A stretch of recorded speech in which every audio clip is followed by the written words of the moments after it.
श्री दुर्गा नवरात्रि व्रत कथा। एक समय बृहस्पति जी ब्रह्मा जी से बोले, हे ब्राह्मण श्रेष्ठ, चैत्र व आश्विन मास के शुक्ल पक्ष में नवरात्र का व्रत और उत्सव क्यों किया जाता है? इस व्रत का क्या फल है? इसे किस प्रकार करना उचित है? पहले इस व्रत को किसने किया, सो विस्तार से कहिए। बृहस्पति जी का ऐसा प्रश्न सुन ब्रह्मा जी ने कहा, हे बृहस्पति, प्राणियों के हित की इच्छा से तुमने बहुत अच्छा प्रश्न किया है। बृहस्पति जी का ऐसा प्रश्न सुन ब्रह्मा जी ने कहा, हे बृहस्पति, प्राणियों के हित की इच्छा से तुमने बहुत अच्छा प्रश्न किया है। जो मनुष्य मनोरथ पूर्ण करने वाली दुर्गा, महादेव, सूर्य और नारायण का ध्यान करते हैं, वे मनुष्य धन्य हैं। यह नवरात्र व्रत संपूर्ण कामनाओं को डोट पूर्ण करने वाला है। इसके करने से पुत्र की कामना वाले को पुत्र, धन की लालसा वाले को धन, विद्या की चाहना वाले को विद्या और सुख की इच्छा वाले को सुख मिलता है। इस व्रत को करने से रोगी मनुष्य का रोग दूर हो जाता है, मनुष्य की संपूर्ण विपत्तियां दूर हो जाती हैं और घर में समृद्धि की वृद्धि होती है। बंध्या को पुत्र प्राप्त होता है, समस्त पापों से छुटकारा मिल जाता है और मन का मनोरथ सिद्ध हो जाता है। जो मनुष्य इस नवरात्र व्रत को नहीं करता, वह अनेक दुखों को भोगता है और कष्ट व रोग से पीड़ित हो अंगहीनता को प्राप्त होता है। उसके संतान नहीं होती और वह धन धान्य से रहित हो भूख और प्यास से व्याकुल घूमता फिरता है तथा संज्ञाहीन हो जाता है। जो सधवा स्त्री इस व्रत को नहीं करती, वह पति सुख से वंचित हो नाना दुखों को भोगती है। यदि व्रत करने वाला मनुष्य सारे दिन का उपवास न कर सके तो एक समय भोजन करे और 10 दिन बांधवों सहित नवरात्र व्रत की कथा का श्रवण करे। हे बृहस्पति, जिसने पहले इस महाव्रत को किया है, वह कथा मैं तुम्हें सुनाता हूँ, तुम सावधान होकर सुनो। इस प्रकार ब्रह्मा जी का वचन सुनकर बृहस्पति जी बोले, हे ब्राह्मण, मनुष्यों का कल्याण करने वाले इस व्रत के इतिहास को डोट मेरे लिए कहो, मैं सावधान होकर सुन रहा हूँ।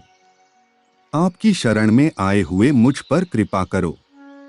ब्रह्मा जी बोले, प्राचीन काल में मनोहर नगर में पीठत नाम का एक अनाथ ब्राह्मण रहता था। वह भगवती दुर्गा का भक्त था। उसके संपूर्ण सद्गुणों से युक्त सुमति नाम की एक अत्यंत सुंदरी कन्या उत्पन्न हुई।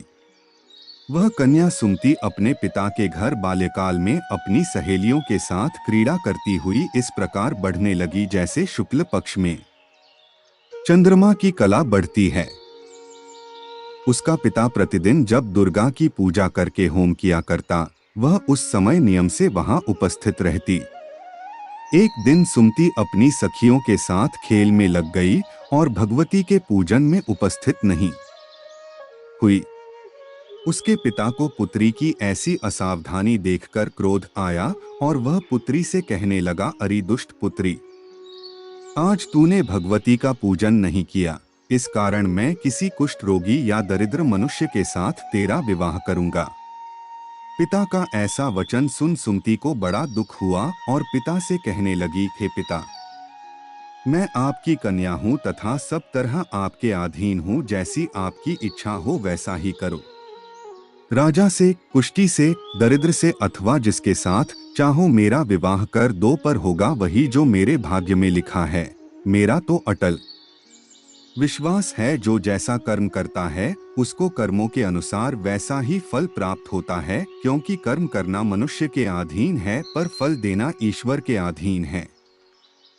जैसे अग्नि में पड़ने से तृणादि उसको अधिक प्रदीप्त कर देते हैं, इस प्रकार कन्या के निर्भयता से कहे हुए वचन सुन उस ब्राह्मण ने क्रोधित हो अपनी कन्या का विवाह एक कुष्ठी के साथ कर दिया और अत्यंत क्रोधित हो पुत्री से कहने लगा, हे पुत्री, अपने कर्म का फल भोगो, देखे भाग्य के भरोसे रहकर क्या करती हो। पिता के ऐसे कटु वचनों को सुन सुमति मन में विचार करने लगी, अहो, मेरा बड़ा दुर्भाग्य है जिससे मुझे ऐसा पति मिला।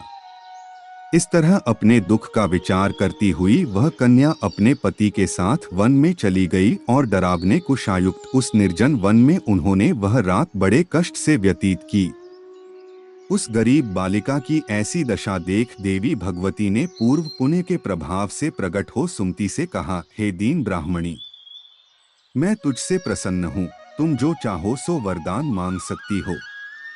भगवती दुर्गा का यह वचन सुन ब्राह्मणी ने कहा, आप कौन हैं वह सब मुझसे कहो।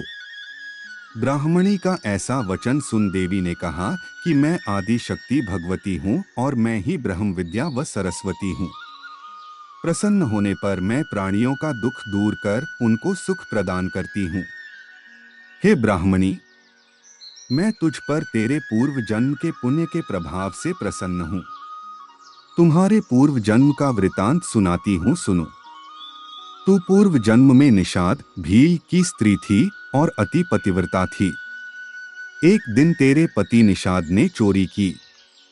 चोरी करने के कारण तुम दोनों को सिपाहियों ने पकड़ लिया और ले जाकर जेल खाने में कैद कर दिया। उन लोगों ने तुझको और तेरे पति को भोजन भी नहीं दिया। इस प्रकार नवरात्र के दिनों में तुमने न तो कुछ खाया और न जल ही पिया। इस प्रकार 9 दिन तक नवरात्र का व्रत हो गया। हे ब्राह्मणी, उन दिनों में जो व्रत हुआ, इस व्रत के प्रभाव से प्रसन्न होकर मैं तुझे मनोवांछित वर देती हूँ। तुम्हारी जो इच्छा हो सो मांगो। इस प्रकार दुर्गा के वचन सुन ब्राह्मणी बोली, अगर आप मुझ पर प्रसन्न हैं तो हे दुर्गे, मैं आपको प्रणाम करती हूँ, कृपा करके मेरे पति का कोढ़ दूर करो। देवी ने कहा, उन दिनों तुमने जो व्रत किया था उस व्रत का एक दिन का पुण्य पति का कोढ़ दूर करने के लिए अर्पण करो। उस पुण्य के प्रभाव से तेरा पति कोढ़ से मुक्त हो जाएगा। ब्रह्मा जी बोले। इस प्रकार देवी के वचन सुन वह ब्राह्मणी बहुत प्रसन्न हुई और पति को निरोग करने की इच्छा से जब उसने तथास्तु ठीक है ऐसा वचन कहा, तब उसके पति का शरीर भगवती दुर्गा की कृपा से कुष्ठ रोग से रहित हो अति कांतिवान हो गया। वह ब्राह्मणी पति की मनोहर देह को देख देवी की स्तुति करने लगी, हे दुर्गे, आप दुर्गति को दूर करने वाली, तीनों लोकों का संताप हरने वाली, समस्त दुखों को दूर करने वाली, रोगी मनुष्य को निरोग करने वाली, प्रसन्न हो मनोवांछित वर देने वाली और दुष्टों का नाश करने वाली जगत की माता हो। हे अम्बे, मुझ निरपराध अबला को मेरे पिता ने कुष्ठी मनुष्य के साथ विवाह कर घर से निकाल दिया। पिता से तिरस्कृत निर्जन वन में विचर रही हूँ। आपने मेरा इस विपदा से उद्धार किया है। हे देवी, आपको प्रणाम करती हूँ, मेरी रक्षा करो। ब्रह्मा जी बोले, हे बृहस्पति, उस ब्राह्मणी की ऐसी स्तुति सुन देवी बहुत प्रसन्न हुई और ब्राह्मणी से कहा, हे ब्राह्मणी, तेरे उदालय नामक अति बुद्धिमान, धनवान, कीर्तिवान और जितेंद्रिय पुत्र शीघ्र उत्पन्न होगा। ऐसा वर प्रदान कर देवी ने ब्राह्मणी से फिर कहा कि हे ब्राह्मणी, और जो कुछ तेरी इच्छा हो वह मांग ले। भगवती दुर्गा का ऐसा वचन सुन सुमति ने कहा कि हे भगवती दुर्गे, अगर आप मुझ पर प्रसन्न हैं तो कृपा कर मुझे नवरात्र व्रत की विधि और उसके फल का विस्तार से वर्णन करें। महात्मय, इस प्रकार ब्राह्मणी के वचन सुन दुर्गा ने कहा, हे ब्राह्मणी, मैं तुम्हें संपूर्ण पापों को दूर करने वाले नवरात्र व्रत की विधि बतलाती हूँ, जिसको सुनने से मोक्ष की प्राप्ति होती है। आश्विन मास के शुक्ल पक्ष की प्रतिपदा से लेकर 9 दिन तक विधिपूर्वक व्रत करें। यदि दिन भर का व्रत न कर सकें तो एक समय भोजन करें। विद्वान ब्राह्मणों से पूछकर घट स्थापन करें और वाटिका बनाकर उसको प्रतिदिन जल से सींचें। महाकाली, महालक्ष्मी और महासरस्वती देवी की मूर्तियां स्थापित कर उनकी नित्य विधि सहित पूजा करें और पुष्पों से विधिपूर्वक अर्घ्य दें। बिजौरा के फल से अर्घ्य देने से रूप की प्राप्ति होती है। जायफल से अर्घ्य देने से कीर्ति, दाख से अर्घ्य देने से कार्य की सिद्धि होती है। आंवले से अर्घ्य देने से सुख की प्राप्ति और केले से अर्घ्य देने से आभूषणों की प्राप्ति होती है। इस प्रकार पुष्पों व फलों से अर्घ्य देकर व्रत समाप्त होने पर 9वें दिन यथा विधि हवन करें। खांड घी, गेहूं, शहद, जौ, तिल, बिल्व, बेल, नारियल, दाख और कदम्ब आदि से हवन करें। गेहूं से होम करने से लक्ष्मी की प्राप्ति होती है। खीर एवं चंपा के पुष्पों से धन की और बेल पत्तों से तेज व सुख की प्राप्ति होती है। आंवले से कीर्ति की और केले से पुत्र की, कमल से राज सम्मान की और दाखों से संपदा की प्राप्ति होती है। खांड, घी, नारियल, शहद, जौ और तिल तथा फलों से होम करने से मनोवांछित वस्तु की प्राप्ति होती है। व्रत करने वाला मनुष्य इस विधि विधान से होम कर आचार्य को अत्यंत नम्रता के साथ प्रणाम करे और यज्ञ की सिद्धि के लिए उसे दक्षिणा दे। इस प्रकार बताई हुई विधि के अनुसार जो व्यक्ति व्रत करता है उसके सब मनोरथ सिद्ध होते हैं, इसमें तनिक भी संदेह नहीं है। इन 9 दिनों में जो कुछ दान आदि दिया जाता है उसका करोड़ों गुना फल मिलता है। इस नवरात्र व्रत करने से अश्वमेध यज्ञ का फल मिलता है। हे ब्राह्मणी, इस संपूर्ण कामनाओं को पूर्ण करने वाले उत्तम व्रत को तीर्थ, मंदिर अथवा घर में विधि के अनुसार करें। ब्रह्मा जी बोले, हे बृहस्पति, इस प्रकार ब्राह्मणी को व्रत की विधि और फल बताकर देवी अंतर्ध्यान हो गई। जो मनुष्य या स्त्री इस व्रत को भक्तिपूर्वक करता है वह इस लोक में सुख प्राप्त कर अंत में दुर्लभ मोक्ष को प्राप्त होता है। हे बृहस्पति, यह इस दुर्लभ व्रत का महात्म्य है जो मैंने तुम्हें बतलाया है। यह सुन बृहस्पति जी आनंद से प्रफुल्लित हो ब्रह्मा जी से कहने लगे कि हे ब्राह्मण, आपने मुझ पर अति कृपा की जो मुझे इस नवरात्र व्रत का महात्म्य सुनाया। ब्रह्मा जी बोले कि हे बृहस्पति, यह देवी भगवती शक्ति संपूर्ण लोकों का पालन करने वाली है। इस महादेवी के प्रभाव को कौन जान सकता है? बोलो देवी भगवती की जय। व्रत की विधि प्रातः नित्य कर्म से निवृत्त हो स्नान कर मंदिर में या घर पर ही नवरात्र में दुर्गा जी का ध्यान करके यह कथा करनी चाहिए। कन्याओं के लिए यह व्रत विशेष लाभदायक है। श्री जगदम्बा की कृपा से सब विघ्न दूर हो जाते हैं तथा सुख समृद्धि की प्राप्ति होती है। प्रार्थना है परमेश्वरी, मेरे द्वारा रात दिन सहस्त्रों अपराध होते हैं, यह मेरा दास है, समझकर मेरे अपराधों को क्षमा करो। हे परमेश्वरी, मैं आह्वान, विसर्जन और पूजन करना नहीं जानता, मुझे क्षमा करो। हे सुरेश्वरी, मैंने जो मंत्रहीन, क्रियाहीन, भक्तियुक्त पूजन किया है वह स्वीकार करो। हे परमेश्वरी, अज्ञान से, भूल से अथवा बुद्धि भ्रांति से जो न्यूनता अथवा अधिकता हो गई है उसे क्षमा करिए तथा प्रसन्न होइए। जाप मंत्र कु ऐहि क्ली चामुंडाय विच्चय नम। मनोकामना सिद्धि के लिए इस मंत्र को 108 बार या सुविधा अनुसार जाप करें। नवरात्रि व्रत की प्रामाणिक कथाएं। नवरात्रि के व्रत को करने से पूर्व जरूरी है कि इस परम कल्याणकारी उत्सव की पवित्र कथा को जाना जाए। इस पर्व से संबंधित कई कथाएं प्रचलन में है। प्रस्तुत है प्रमुख कथाएं। कथा 1। एक पौराणिक कथा के अनुसार नवरात्रि में मां दुर्गा ने महिषासुर नामक राक्षस का वध करके देवताओं को उसके कष्टों से मुक्त किया था।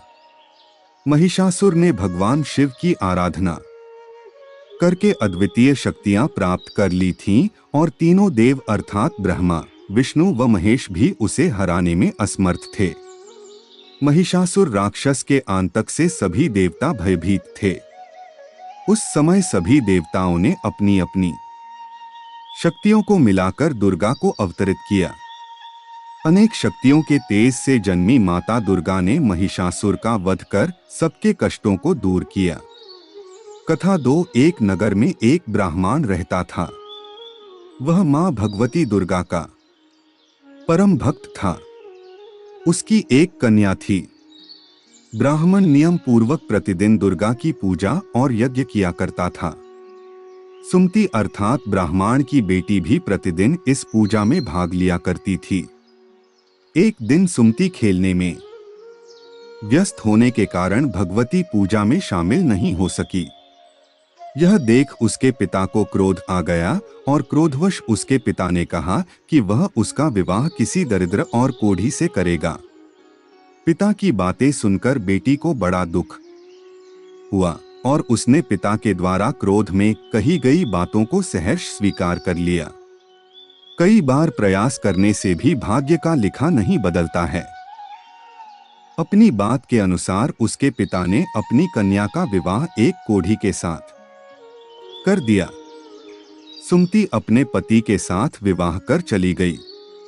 उसके पति का घर न होने के कारण उसे वन में घास के आसन पर रात बड़े कष्ट में बितानी पड़ी। गरीब कन्या की यह दशा देखकर माता भगवती उसके द्वारा पिछले जन्म में की गई उसके पुण्य प्रभाव से प्रकट हुई और सुमति से बोली, हे कन्या, मैं तुम पर प्रसन्न हूँ, मैं तुम्हें कुछ देना चाहती हूँ, मांगो, क्या मांगती हो। इस पर सुमति ने उनसे पूछा कि आप मेरी किस बात पर प्रसन्न हैं।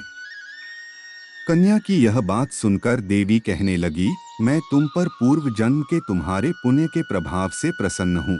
तुम पूर्व जन्म में भील की पतिव्रता स्त्री थी। एक दिन तुम्हारे पति भील द्वारा चोरी करने के कारण तुम दोनों को सिपाहियों ने पकड़कर जेल खाने में कैद कर दिया था। उन लोगों ने तुम्हें और तुम्हारे पति को भोजन भी नहीं दिया था। इस प्रकार नवरात्र के दिनों में तुमने न तो कुछ खाया और न ही जल पिया, इसलिए 9 दिन तक नवरात्र व्रत का फल तुम्हें प्राप्त हुआ। ब्राह्मणी, उन दिनों अनजाने में जो व्रत हुआ, उस व्रत के प्रभाव से प्रसन्न होकर आज मैं तुम्हें मनोवांछित वरदान दे रही हूँ। कन्या बोली कि अगर आप मुझ पर प्रसन्न हैं तो कृपा करके मेरे पति का कोढ़ दूर कर दीजिए। माता ने कन्या की यह इच्छा शीघ्र पूरी कर दी। उसके पति का शरीर माता भगवती की कृपा से रोगहीन हो गया। कथा 3 रामायण के एक प्रसंग के अनुसार भगवान श्री राम, लक्ष्मण, हनुमान व समस्त वानर सेना द्वारा आश्विन शुक्ल प्रतिपदा से नवमी तक 9 दिनों तक माता शक्ति की उपासना कर दशमी तिथि को लंका पर आक्रमण प्राप्त किया था। इस तरह नवरात्रों में माता दुर्गा की पूजा करने की प्रथा के पीछे कई कथाएं प्रचलित हैं, जिसके बाद से ही नवरात्रि का पर्व आरंभ हुआ और माता दुर्गा की पूजा होने लगी।